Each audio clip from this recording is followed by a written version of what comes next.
Hi hello welcome. டெல்லியில் ஒரு உயர்குடி பகுதியில் ஒரு இங்கிலீஷ் மீடியம் ஸ்கூல் ஒன்று இருக்குது. அந்த ஸ்கூல் வாசலில் பார்த்தீங்கன்னா டாடா க்ரூசர், பிஎம்டபிள்யூ அப்படின்னு பல்வேறு ரகமான கார்கள் அந்த வாசலில் நின்றுட்டு இருக்கு. அந்த ஸ்கூலில் படிக்கிற பிள்ளைங்கள் எல்லாருமே வசதியான பிள்ளைங்களை சார்ந்தவங்க மாதிரி இருக்கு. அந்த ஸ்கூலே பார்த்தீங்கன்னா வேறொரு உலகம் போல இருக்கு. ஸ்கூல் முழுவதுமே பிரம்மாண்டமாக இருக்கு. அந்த ஸ்கூலில் பிள்ளைங்க போட்டிருக்க யூனிஃபார்மாக இருக்கட்டும், அவங்க கொண்டு வர பேக்காக இருக்கட்டும், லஞ்ச் பேக்காக இருக்கட்டும், ஒவ்வொன்று வேற ஒரு ரகமாக இருக்கு. அந்த ஸ்கூலில் ஃபுல்லி ஏசி ஃபர்னிஷ்டு, அந்த டேபிள்ஸாக இருக்கட்டும், ஸ்டூல்ஸாக இருக்கட்டும், அவ்வளோ அழகாக பார்க்கவே ரொம்ப வித்தியாசமாக இருக்குது. அந்த பிள்ளைங்க எல்லாருமே பார்த்தீங்கன்னா ஒரு பணக்கார தோணியில் இருக்கிற மாதிரியே இருக்கு. எல்லா பிள்ளைங்களுமே அந்த இடத்துல பார்த்தீங்க அப்படின்னா ஒரு சின்ன பையன் ஒரு பக்கெட்டும் ஒரு மாப்பும் வச்சுட்டு இருக்கான். அந்த பையன் பேர் ஹகத். ஹகத் யாரும் இல்லை, அந்த ஸ்கூலில் படிக்கிற பையன் கிடையாது. ஹகத் அந்த ஸ்கூலில் க்ளீன் பண்ணுற ஒரு துப்புரவாளர். ஹகத் அந்த ஸ்கூலில் படிக்கிற ஒவ்வொரு கிளாஸ் ரூமும் அழகாகவும் சுத்தமாகவும் வச்சுட்டு இருக்கிறது ஹகத்தோட பணி. ஹகத் ஒரு நாள் என்ன பண்ணுறான், அந்த படிக்கிற பிள்ளைங்க எல்லாம் பாடம் நடத்திட்டு பார்த்துட்டே இருக்கான். அப்போ அவங்க அந்த இடத்துல ஒரு பையன் வரான். அந்த பையன் என்ன பண்ணுறான், வேணும்னே அகத்தை பார்த்த உடனே அவனுக்கு எப்படி இருந்ததுன்னு தெரியல. அந்த ஸ்கூல்ல படிக்கிற ஒரு பையன் பர்கர் சாஸை வேணும்னே கொட்டிட்டு அகத்தை கூப்பிடுறான். துப்புரவாளர் பையனே வந்து தொட அப்படின்னு சொல்றான். அவன் மனசுல ஒரு கஷ்டமா இருக்கு. ஸ்கூல்ல உள்ள எல்லா பிள்ளைங்களும் சிரிக்கிறாங்க. இருந்தும் அந்த அவமானம் அவனுக்கு பெருசா இல்லை. ஏன்னா நம்ம வாழ்க்கை இப்படிதான், நம்ம துப்புரவாளர் பணிக்கு தான் வந்திருக்கோம், நம்ம வேலையை கரெக்டா செய்வோம்னு சொல்லிட்டு என்ன பண்றான், எதையும் பொருட்படுத்தாம அவன் என்ன பண்றான், அந்த இடத்த உட்காந்து தொடச்சு சுத்தம் பண்றான். அவன் அகத்துக்கு பெற்றோர் யாருமே கிடையாது. அகத்துல ஒரு சேரி குப்பம் இருக்கு. அந்த குப்பத்துல தான் அகத் வாழ்ந்துட்டு இருக்கான். அகத்துக்கு சொல்ற அளவுக்கு பெரிய வீடெல்லாம் கிடையாது. ஒரு சின்ன மண் வீடு இருக்கு. அதுல ஒரு கண்ணாடி இருக்கு. அந்த கண்ணாடி கூட பாத்தீங்கன்னா அழகா முகம் பாக்குற மாதிரி இருக்காரு.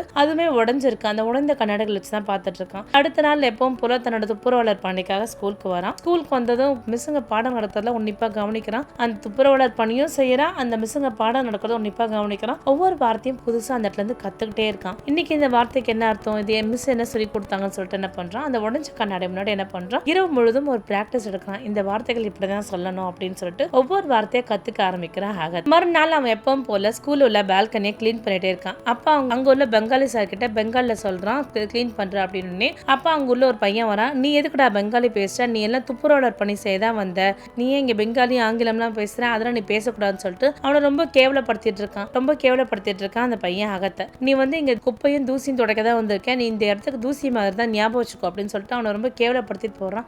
அகத் அதை பத்தி எப்பவும் போல வருத்தப்படாம தன்னோட வேலையை பார்த்துட்டு தான் இருக்கான். இப்படியே நாட்கள் போயிட்டே இருக்கு. அந்த ஸ்கூல் மிக பிரம்மாண்டமான ஒரு பெரிய ஸ்கூல். 20வது வருஷம் ஆண்டு விழா கொண்டாடுறாங்க. அப்ப பிள்ளைங்க எல்லாம் பாத்தீங்கன்னா டான்ஸ் ஆடுறதும் டிராமா பண்றதும் இப்படி தன்னோட ரிஹர்சல்ஸையும் பிராக்டிசஸ் தொடர்ந்து பண்ணிட்டே இருக்காங்க. ஆனா அகத் என்ன பண்றான், தொடர்ந்து இதெல்லாம் பார்த்துட்டே இருக்கான். அவங்க டிராமாவும் பிராக்டிசஸும் பண்ணிட்டே இருக்காங்க. அகத் என்ன பண்றான், அந்த ஸ்டேடியத்தை சுத்தம் பண்ற வேலையை பார்த்துட்டே இருக்கான். இதெல்லாம் பார்க்கும்போது அவனுக்கு பிரமிப்பாவும் வியப்பாவும் இருக்கு. இப்படி எல்லாம் நடக்குமா ஒரு பள்ளியில அப்படின்னு தெரிஞ்சுக்கிறேன். ஆனா அதை பத்தி அவனும் அந்த வயது குழந்தையோட தான், அவன் மனசுக்குள்ள நிறைய ஆசைகள் இருக்கும். ஆனா அவனோட ஆசைகள் வெளிப்படுத்த அவனுக்கு யாரும் இல்லாத காரணத்தால தன்னோட வேலையை மட்டும் செஞ்சா போதுன்ற மாதிரி தன்னோட வேலையை செஞ்சுட்டு இருக்கான். இப்படி பிள்ளைங்க எல்லாம் ரெகர்சல் பார்த்துட்டு பிராக்டிஸ் பண்ணிட்டே இருக்கும். என்ன பண்றது, அந்த ஸ்கூலோட சேர்மன் வராரு. அவர் பேர் ரஹ்மான் ரொம்ப நல்ல பண்பு கொண்டவர், நல்ல மனநிலை கொண்டவர். ரஹ்மான் என்ன சொல்றாரு, இந்த ஸ்கூல்ல பிராக்டிசஸ் டான்ஸ் எல்லாம் சூப்பரா இருக்கு, ஒரே ஒரு வருத்தம் மட்டும் இருக்கு அப்படின்றாரு. அப்ப மற்ற ஆசிரியர்கள் கேக்குறாங்க, சார் என்ன வருத்தம், என்ன ஏற்படலன்னு சொல்லுங்க, நாங்க சரி பண்றோம் அப்படின்றாங்க. அப்ப பெங்காலி டீச்சர் வராரு. அப்ப அந்த சேர்மன் சொல்றாரு, எனக்கு தாய்மொழி கல்வியை எனக்கு பயிலணும், தாய்மொழியில நல்லா பேசணும், எனக்கு ஆங்கில வழியில பேசுறது விருப்பம் கிடையாது, தாய்மொழியான பெங்காலில எனக்கு ரொம்ப சரளமாவும் பேசணும், ஒரு ஸ்பீச் தரணும், அந்த ஸ்பீச்ல பாத்தீங்கன்னா ஒரு வார்த்தை கூட ஆங்கிலம் கலக்கக்கூடாது அப்படின்னு சொல்றாரு. இதை கேட்ட உடனே அந்த பெங்காலி ஆசிரியருக்கு ஆச்சரியம். அதுக்கு என்ன சார், நம்ம கிட்ட நிறைய மாணவர்கள் இருக்காங்க, ரொம்ப சிறந்த மாணவர்களா இருக்காங்க,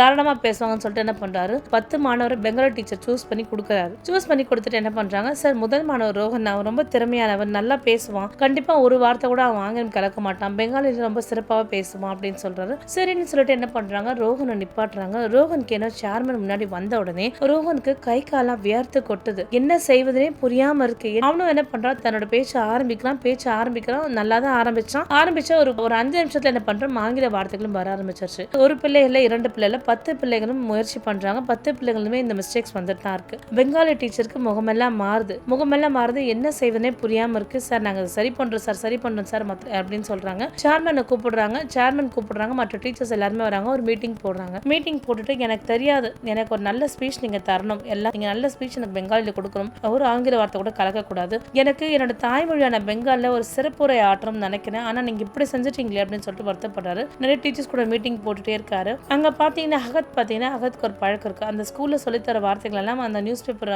காலையில போடும்போது அந்த வார்த்தைகள்லாம் பார்ப்பான். அந்த வார்த்தையெல்லாம் ஒரு வார்த்தையா படிச்சுட்டே இருப்பான். அப்ப டீச்சர்ஸோட இப்படி சேர்மன் மீட்டிங் போடும்போது என்ன பண்றாரு, அகத் உள்ளே வரா. ஐயா நான் பெங்காலில நல்லா பேசுவேன், நான் பேசுமா அப்படின்னு சொல்லி கேட்ட உடனே எல்லா டீச்சர்ஸும் சிரிக்கிறாங்க. நீ துப்புரவாளர் பணி செய்ய தான் வந்த, நீ எப்படி பெங்காலி பேசுவ, உனக்கு என்ன தெரியும்னு சொல்லிட்டு ரொம்ப அவனை கேவலமா பேசி திட்டுறாங்க. அது இல்லாம மத்த டீச்சர்ஸும் சிரிக்கிறாங்க. அவனுக்கு இன்னும் ரொம்ப அசிங்கமா போயிடுது. இந்த சேர்மன் என்ன பண்றாரு, அகத்தோட கண்ணே பாக்குறாரு. அகத்தோட கண்ணுல ஒரு உறுதித்தன்மை இருக்கிறத பாத்துட்டு இருக்காரு. அப்ப சேர்மன் என்ன சொல்றாரு, சரி நான் இந்த சிறுவனுக்கு ஒரு வாய்ப்பு தரலாம்னு நினைக்கிறேன் அப்படின்னு சொல்லிட்டு மற்ற டீச்சர்ஸ்க்கு முன்னாடி சொல்றாரு. அதை சொன்னே மற்ற டீச்சர்ஸ்லாம் சிரிக்கிறாங்க. என்ன சார், ஒரு துப்புரவாளர் பையனுக்கு போய் சான்ஸ் தரேன்னு சொல்றீங்க, நம்ம ஸ்கூல்ல எவ்வளவு பிள்ளைங்க பணம் காசு கொடுத்து படிக்கிறாங்க, ஆனா அவங்களுக்குலாம் வாய்ப்பு கொடுக்காம இவருக்கு தரன்றீங்களே அப்படின்னாங்க. அவங்களுக்குலாம் வாய்ப்பு கொடுத்ததான் நான் அவங்க கிட்ட பாத்துட்டேன், நான் இந்த பையனுக்கு வாய்ப்பு கொடுக்கணும்னு நினைக்கிறேன், நான் ஏன் கொடுக்க கூடாது, கொடுத்துதான் பார்ப்போமே அப்படின்னு சொல்றாரு. சார் நீங்க பெரிய ரிஸ்க் எடுக்கிறீங்கன்னு பல ஆசிரியர்கள் அவர் எச்சரிக்கிறாங்க. இருந்தும் திரு ரஹ்மான் சார் என்ன பண்றாரு, யார் பேச்சும் பெருசா பொருட்படுத்தல, நான் எடுத்துக்கிறேன், நான் கண்டிப்பா பேசுவேன் அப்படின்றாங்க. அடுத்த நாள் 20th anniversary ஸ்கூல்ல ரொம்ப சிறப்பா நடந்துட்டு இருக்கு. அதுல பாத்தீங்கன்னா நிறைய மினிஸ்டர்ஸ்,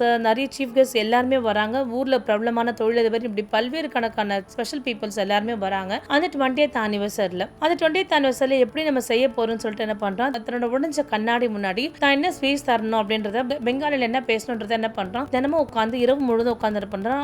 ஆகத் வந்து பிராக்டிஸ் பண்ணிக்கிறான். அடுத்த நாள் காலைல பாத்தீங்கன்னா ஒரு பெர்ஃபார்மன்ஸ் நடந்துட்டு இருக்கு. அப்ப உடனே சேர்மன் என்ன பண்றாரு, தன்னை பியூன் கிட்ட புதுசா அவனை ட்ரெஸ் கொடுத்து அனுப்புறாங்க. ட்ரெஸ் கொடுத்து சொல்றாங்க, இந்த புயலுக்கு பின் ஒரு அமைதின்ற மாதிரி இந்த இடத்துல ஒரே அமைதி நிலவுது, என்ன செய்யறதுன்னு ஒன்னே புரியல. அடுத்த நாள் பாத்தீங்கன்னா பியூன் கொடுத்த ட்ரெஸ் எல்லாம் கொடுத்தோன்னா அந்த பையன் பாத்தீங்கன்னா ரொம்ப அழகா வெள்ளை சட்டை அணிஞ்சு ரொம்ப அழகா இருக்கான். அவனுக்கு அழகா ட்ரெஸ் பண்ணி மேக்கப் எல்லாம் பண்ணி அழகா போட்டு இருக்காங்க. இதை பார்த்தோன்னே எனக்கு அவ்வளவு சந்தோஷம். ஏன்னா அவனுடைய வாழ்நாள்ல அவ்வளவு ஒரு நல்ல ட்ரெஸ் அவன் அணிஞ்சு பார்த்ததே கிடையாது. அவன் அணிஞ்சது எல்லாமே கிழிஞ்ச சட்டையும் கிழிஞ்ச செருப்பும் தான் இருக்கு. அவன் ட்ரெஸ் பண்ணிட்டு வெளியே வரும்போது பாத்தீங்கன்னா அங்க உள்ள டீச்சர்ஸ் எல்லாமே அவனை பார்த்து ரொம்ப கேவலமா பேசுறாங்க. இவன் தரையை சுத்தம் செய்யவே ஒழுங்கா சுத்தம் செய்ய மாட்டான், இவன் போய் எங்க இருந்து பெங்காலி பேச போறான் அப்படின்னு சொல்லிட்டு அவனை பார்த்து மற்ற டீச்சர்ஸ் எல்லாமே ரொம்ப கேவலமாவும் ஆணவமாவும் பேசுறாங்க. என்னோட நம்ம ஸ்கூல்ல இருந்த நல்ல பேர்லாம் போக போகுது அப்படின்றாங்க. ரோஹன் என்ன பண்றான், அவனோட நண்பரோட சேர்ந்துட்டு தரையை சுத்தம் செய்ய மேடைக்கு போறியாடா, நீ எல்லாம் பேசி என்ன கிழிக்க போற, நல்லா காசு கொடுத்து படிக்கிறான், எங்களாலே ஒன்னும் கிழிக்க முடியல, நீ போய் என்ன கிழிக்கிற நாங்க பார்க்க போறோம் அப்படின்றாங்க. இப்படி நிறைய பேரோட வார்த்தைகள் அவனை காயப்படுத்திட்டே தான் இருக்கு. ஆனா அகத் சற்றும் பொருட்படுத்தாம தன்னோட வேலையை எப்பவும் போல பார்த்துட்டு தான் இருக்கான். திரு ரஹ்மான் அவர் எழுந்தாரு. அவருடைய குரல் வந்து ரொம்ப ஒரு இசை மாதிரி இருக்கு.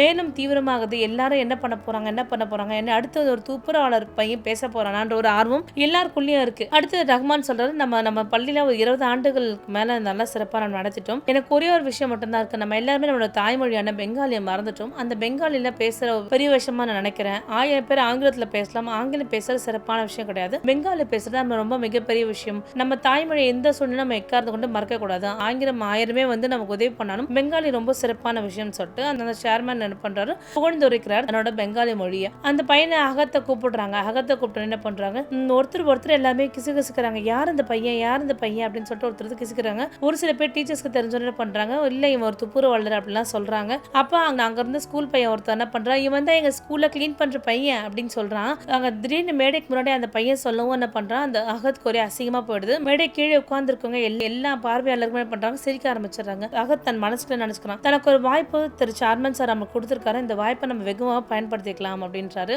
ஒரு நிமிஷம் என்ன பண்ற, அகத் கண் மூடிக்கிறான். அங்க உள்ள பேரண்ட்ஸ் என்ன பண்ணாங்க, அகத்தை காமிச்சு, ஏய் படிக்கலாம், இந்த துப்புரவாளர் பையன் மாதிரி தான் நீ ஆயிடுவ அப்படி இப்படின்னு சொல்லிட்டே இருக்காங்க. ரொம்ப அவனை கேவலப்படுத்தி பேசிட்டு இருக்காங்க. அகத் கண் மூடுறான். அந்த இரவு முழுவதும் அவன் எப்படி எல்லாம் பிராக்டிஸ் பண்ணான்றதை யோசனை பண்ணி பார்க்கலாம். அந்த கண்ணாடி முன்னாடி அவன் எப்படி எல்லாம் பழகணும், எப்படி எல்லாம் நம்ம பேச பழகிக்கிட்டோம், அந்த பேச பழகினதை நம்ம இன்னைக்கு வந்து பிரதிபலிக்கணும்னா நம்ம எப்பவுமே நம்ம வாழ்க்கை எப்படியே தான் இருந்துரும் அப்படின்னு நினைச்சிட்டே இருக்கான். அவன் கண்ணு மூடுறான், பேச வாயத்தா இருக்கிறான். ஒரு நிமிஷத்துக்கு அவனுக்கு பேச வரல. அங்க உள்ள மக்கள் எல்லாம் பார்த்த உடனே இவனை பார்த்து திருப்பியும் சிரிக்கிறாங்க. ஆனா அகத் அதுக்கப்புறம் ஒவ்வொரு வார்த்தை பேசுறதும் ஒவ்வொருத்தவங்களோட காதலும் இடிக்கிறது போல இருக்கு. ஏன்னா அவ்வளோ ஒரு பேச்சு, அந்த பேச்சு நாம் பிறந்த மண்ணின் மனம் சொல்லிட்டு அவன் அந்த பேச்சை ஆரம்பிச்சான். அந்த பேச்சை ஆரம்பிச்ச உடனே அவன் கடைசியில முடிக்கிற வரைக்கும் மக்கள் எல்லாருக்குமே அவனை பார்த்தபடியாவே இருக்கு. ஏன்னா ஒரு துப்புரவாளர் பையன் இவ்வளவு அழகா பெங்காலி சற்றும் ஒரு ஆங்கிலம் கலக்காம பேச முடியுமான்னு எல்லாருமே அதிர்ச்சி ஆகுறாங்க. அங்க உள்ள பிரபலமான பத்திரிகையிலும் சரியா நிறைய பேர் அவனை போட்டோ எடுக்க ஆரம்பிக்கிறாங்க. அப்ப அவன் சொல்றான், நம்மளோட வாழ்க்கையில எந்த ஒரு விஷயமானாலும் நல்லா தூய்மையானது ரொம்ப முக்கிய விஷயம். எல்லா விஷயத்திலும் தூய்மையான விஷயம் தான் நம்ம செஞ்சுட்டு இருக்கோம். நான் செய்யற துப்புரவாளர் பண்ண ரொம்ப தூய்மையான பணி, அந்த பணியை நினைச்சு கேவலப்படுத்தாதீங்க. துப்புரவாளர் ஒருத்தர் இல்ல அப்படின்னா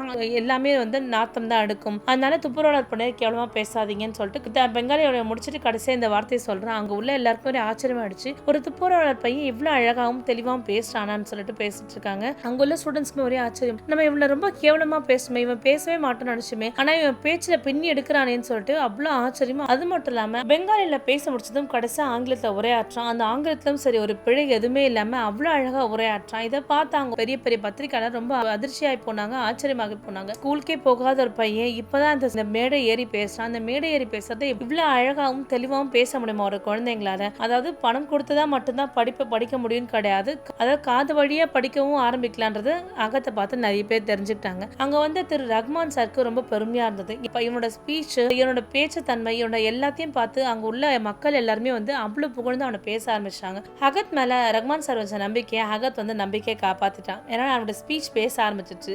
ஸ்கூலை பத்தி நிறைய பேருக்கு இன்னும் தெரிய ஆரம்பிச்சிருச்சு. அங்குள்ள மக்கள் எல்லாருமே வந்து அவனுடைய வாழ்க்கையை நினைச்சு ரொம்ப வருத்தப்பட்டு கண்கலங்க ஆரம்பிச்சாங்க. திரு ரஹ்மான் சார் தன்னோட மனிதநேய தன்மையா என்ன பண்றாங்க, இந்த பையன் இனிமே துப்புரவாளர் பணியாளராக வேலை செய்ய மாட்டான் அந்த பள்ளியில. இனிமே இந்த பையன் இந்த ஸ்கூல்ல படிப்பான்.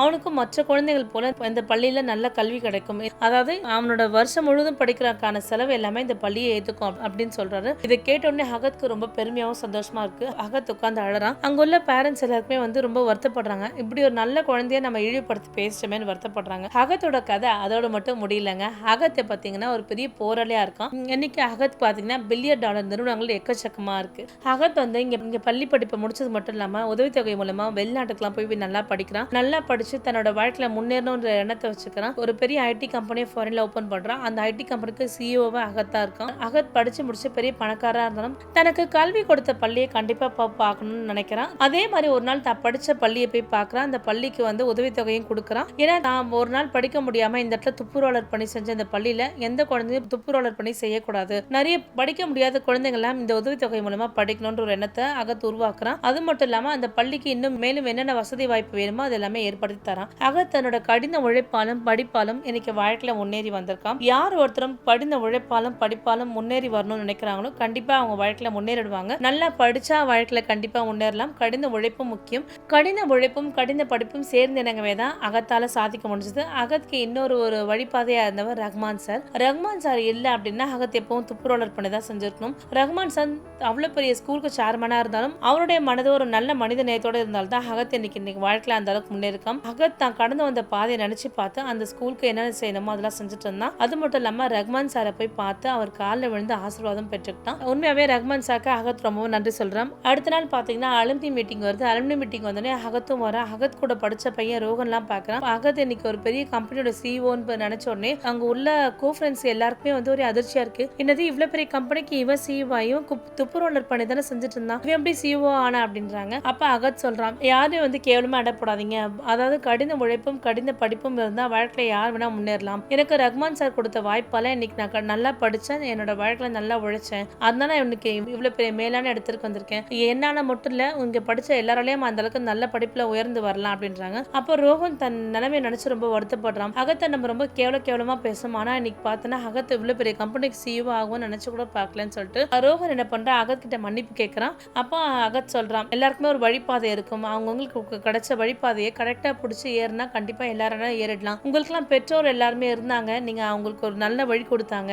ஆனா எனக்கு ரஹ்மான் சார் தான் இருந்தாரு, அவர் கொடுத்த வழியை நான் கரெக்டா பிடிச்சி கரெக்டா பாதையில ஏறினேன். அந்த மாதிரி உங்க எல்லாராலையும் ஒரு நல் வழிக்கு வரலாம், நல்ல இடத்துக்கு உயரலாம் அகத் சொல்றாரு. இந்த மீட்டிங்லாம் முடிஞ்சு ரொம்ப சந்தோஷமா இருக்கு. அகத் பாத்தீங்கன்னா தன்னோட துப்புரவாளர் பணி நினைவு காரணமாக அந்த துடைப்பத்தை தன்னோட ஆபீஸ்ல ஒரு லேமினேட் பண்ணி பத்திரமா வச்சிருக்காரு. என்னைக்குமே தான் கடந்து வந்த பாதையை மறந்துடக்கூடாதுன்ற எண்ணத்துக்காக. அகத் இவ்வளவு பெரிய பணக்கார இருந்தாலும் அகத் கிட்ட ஆணவம் அகம்பாவம் எதுவுமே இல்லாம ஒரு நல்ல மனித நேயத்தோட தான் அகத் இருக்கிறாரு. இந்த மனித நேயம் யார்கிட்ட வந்தது பாத்தீங்கன்னா திரு ரஹ்மான் சார் கிட்ட தான் வந்தது. ரஹ்மான் சார் மாதிரி இன்னும் நிறைய பேர் இருக்காங்க நம்ம நாட்டுல. அவங்க எல்லாருமே சிறப்பா வாழணும், சிறந்த வாழணும். இந்த மாதிரி பல்வேறு பில்லியன் கணக்கான நற்குணம் கொண்ட ஊழியர்களும் அவங்க உருவாக்கி இருக்காங்க. இந்த வீடியோல திரு ரஹ்மான் சாருக்கு ஒரு நன்றி தெரிவிச்சுக்கலாம், அகத்துக்கும் நன்றி தெரிவிச்சுக்கலாம். இந்த கதையில இருந்து நம்ம தெரிஞ்சுக்க வேண்டிய விஷயம் என்னன்னா, கடின உழைப்பும் நல்லா படிச்சா வாழ்க்கையில கண்டிப்பா முன்னேறலான்றது அகத்தை பார்த்து தெரிஞ்சுக்கலாம். மீண்டும் வேற ஒரு நல்ல கதையில் சந்திக்கிறேன். நன்றி, வணக்கம்.